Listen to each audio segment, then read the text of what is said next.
George Bush gave up being the president of America to become a stripper. I woke up in a place where George Bush is a stripper, and I know that sounds crazy. I had no idea how I got here, but the stripper George Bush told me that he gave up being the president of America to become a stripper. His reasons was that becoming a stripper was so much easier than being a president. I had to search the place and I found a supermarket and a school, all connected to the stripper place. There was something odd about the architectural design of this building. I am no architect, but even I could see how odd it was that this building was still standing. There was no one else around apart from George Bush the stripper on stage, and he was no good to talk to. I couldn't seem to remember how I got here, and then I found a worker at the supermarket. The woman asked me how was New York today. I felt confused by this question, and then I looked at the door which would lead me outside.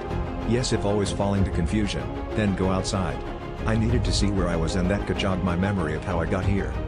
When I looked at bag, it had looked like I was at an expedition. So now I have met the stripper George Bush and a woman who worked at the supermarket. They were always smiling, and the way they both spoke, it just gave the weirdest of vibes.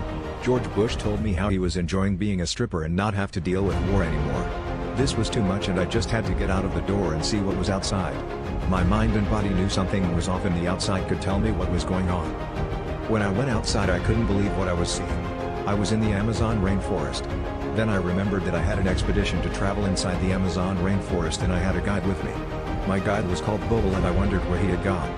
Then in the corner of my eyes I saw Blue. He was dead and was being slowly swallowed by an anaconda. "How is New York today? Are you having a good day in New York?" the supermarket lady asked me again. Then I looked at the awkward design of the building and how it was impossible to get a building inside the Amazon rainforest. Then I told the lady, "This isn't New York, it's the Amazon rainforest." Her smiley face turned into a raging embarrassed look, and she rushed back inside. She started talking with the stripper George Bush, and they were talking in some alien language. I then started to see their true alien form, and this building was their ship. I quickly got in, and within a couple of seconds, I was in New York. I got out of there with my bag and I was in New York.